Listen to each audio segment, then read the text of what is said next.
My name's Elijah. I live in northern Minnesota, near Duluth. But last April, I was driving down to Dallas to visit my cousin and help him move into a new place. It's a 15-hour drive, give or take. I didn't want to spend money on a hotel, so I decided to do the drive in one shot, leaving at midnight, hoping to arrive by early evening. Everything went fine for the first few hours. I stopped for coffee around 2 a.m. just outside of Rochester. Then I merged onto I-35 and settled into the rhythm of cruise control and podcast chatter. Around 4:30, I felt the need to stop and stretch.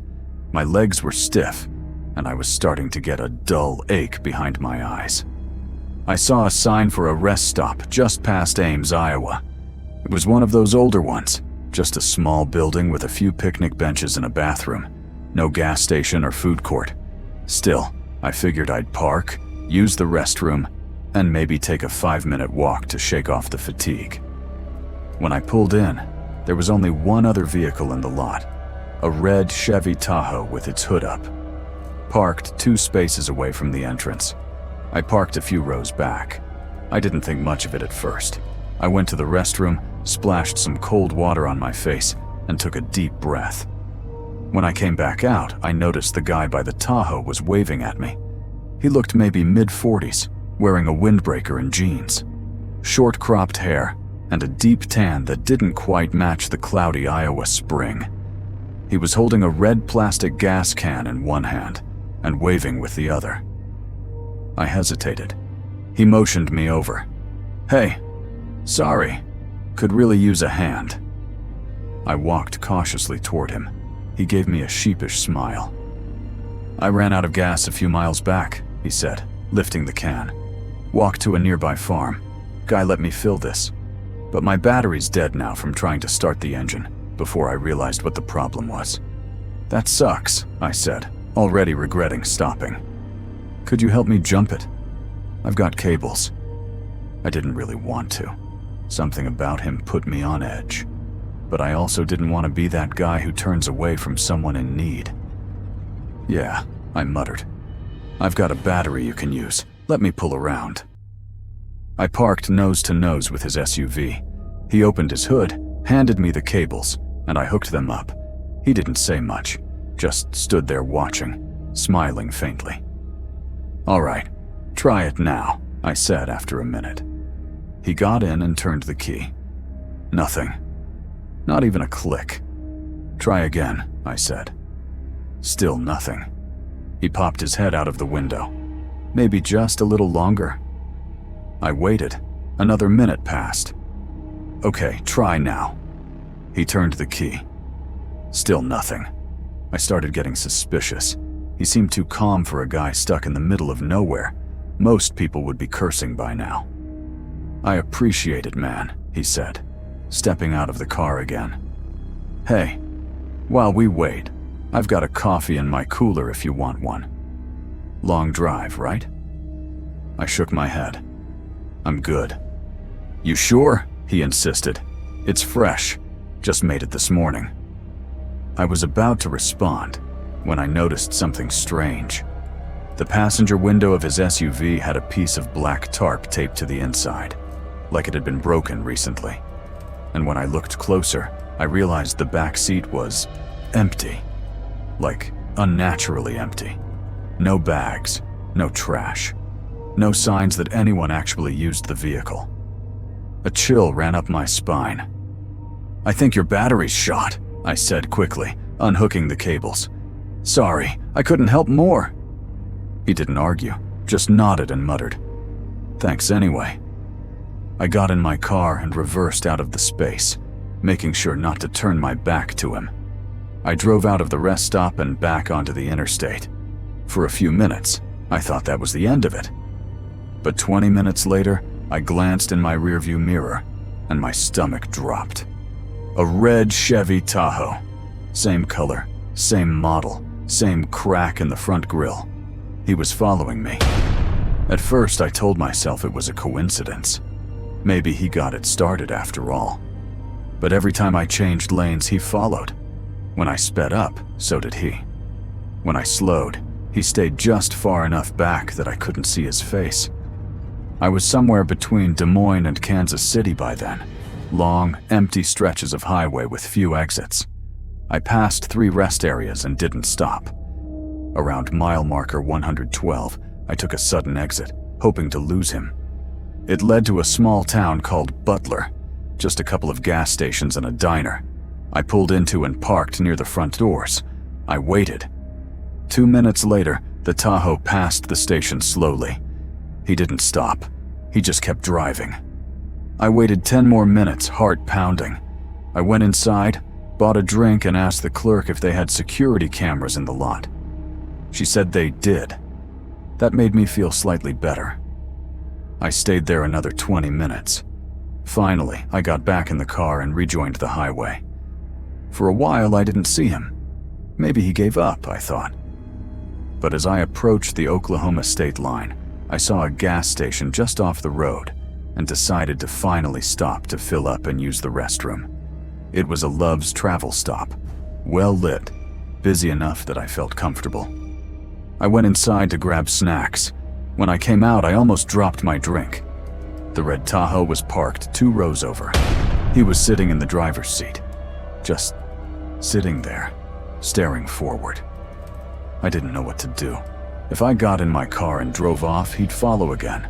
If I stayed, I was cornered. I decided to act like I hadn't seen him. I walked over to a trucker who was fueling his semi, a big guy, probably in his 50s. I asked him if he could pretend to chat with me for a minute. To my relief, he didn't even question it. As we stood by his rig, I saw the Tahoe slowly back out of the spot and pull away. I waited another 10 minutes, then got the hell out of there. That was the last I saw of him. When I got to my cousin's house later that evening, I filed a report with the Oklahoma Highway Patrol, gave them the description and plate number. The officer told me they'd look into it, but admitted they get a lot of reports like mine. That's the part that sticks with me. How many people out there are pulling similar scams, faking car trouble, pretending to need a jump, just waiting for someone kind, or tired, or naive enough to stop and help. I don't know what that guy's endgame was. Robbery, maybe, or something worse. All I know is I won't ever stop for a stranger again, especially not at a rest stop before sunrise. Before we dive into the next story, if you're here for the first time, please consider subscribing to our channel and clicking the bell icon so you won't miss any of our upcoming stories. Your support truly encourages us and helps this channel continue to grow. And don't forget to share these stories with your friends and family. Thank you.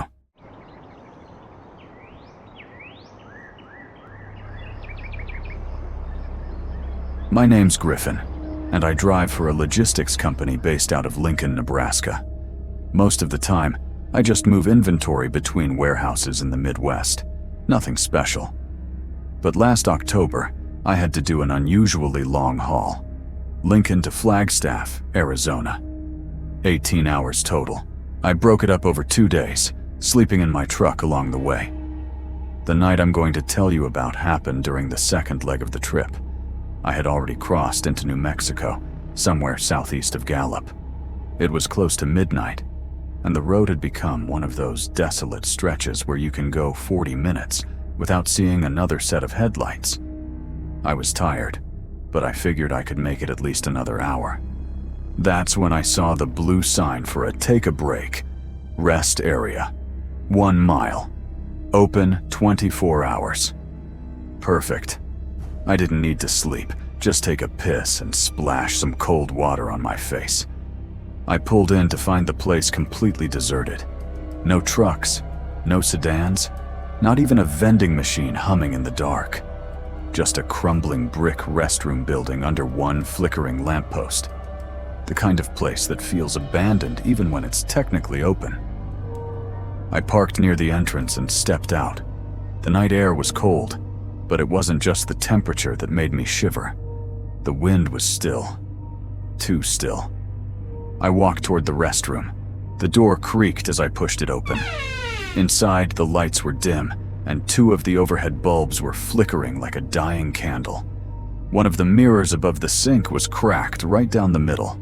It smelled like mildew and old bleach. I took care of business and went to wash my hands. That's when I noticed something that made my chest tighten. In the mirror above the sink, not the cracked one, the one next to it, I saw the reflection of someone standing in the back corner of the restroom. But when I turned around, the corner was empty. I stared for a moment, looked at the mirror, looked back. Nothing. Jesus, I muttered, trying to shake the nerves. Get a grip. I splashed water on my face. I didn't even dry it. Just wanted to get out.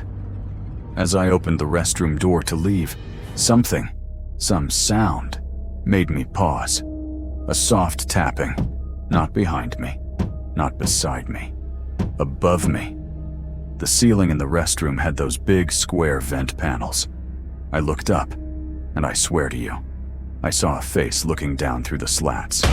Pale skin, sunken eyes, hair so matted it almost looked wet. I stumbled backward, heart hammering, and the panel shifted slightly. Not enough to fall out. Just enough to know that whatever was up there had moved. I bolted. I didn't even check to see if anyone followed me. I just ran straight to my truck, got in, locked the doors, and started the engine. As I backed up to leave, I glanced once, only once, at the restroom building. There was no one outside. But the light over the entrance flickered twice, then died completely. Back on the highway, I was breathing hard, trying to tell myself I was imagining things. Sleep deprived, seeing shadows. That's all. I was 30 minutes down the road when I realized I hadn't zipped up my pants in my rush to escape. I laughed, a dry, shaky kind of laugh. Maybe it really was just my brain playing tricks. Eventually, I saw another rest stop sign. I figured I could stop, shake it off, and collect myself. This second rest area was newer, cleaner looking, well lit. 2 other vehicles were parked, a semi and a white sedan. I parked between them and walked inside. As soon as I stepped in, I felt a chill, not like temperature, but something instinctual, like my body trying to warn me. The restroom was empty, but the lights buzzed in a steady rhythm. I went into the stall to finish what I couldn't finish earlier. Halfway through, I heard the door creak open. Then, footsteps. Slow, deliberate footsteps. 1 step every 2 seconds. The kind of footsteps you feel in your chest more than you hear. They stopped right outside my stall. I froze. I bent slightly to look under the door. Whoever it was, they weren't wearing shoes. I could see bare feet, grayish and filthy, the toenails too long to be normal. I tried to speak. "Occupied," I said. No answer. The feet didn't move. I pulled out my phone, opened the camera silently, and held it under the stall door with a video recorder on. I just wanted to see who it was, but the screen showed nothing. No feet, no legs, just the tile floor and the edge of the stall. I slowly pulled the phone back. Then the feet were gone.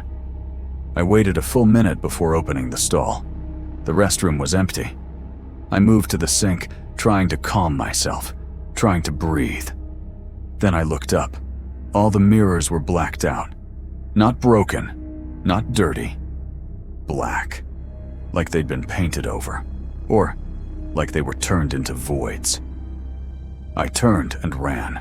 As I reached my truck, I looked back. The restroom door was wide open, and the lights inside were flickering rapidly. I could swear I saw something standing just inside the doorway. Not a man, not a woman, just a shape. Vaguely human. Too tall, too thin. I didn't stay to look twice. I drove through the rest of New Mexico and didn't stop until I was in Flagstaff. I parked outside my customer's apartment and fell asleep in the driver's seat, engine running, doors locked. The next day, I told myself I'd imagined it all. Sleep deprivation, hallucinations, stress, until I checked my phone. That video I had taken under the stall, the one where no feet showed up, it was still there. But when I played it back, I heard something in the background that hadn't been there before. A whisper. One single whisper that seemed to come from right beside the microphone. It said, "We see you too." I deleted the video. Not because I was scared of what it meant, but because I was scared of what I'd do if I kept watching it. I haven't stopped at a rest area since. I'd rather pee in a bottle on the shoulder than ever go into one of those buildings again.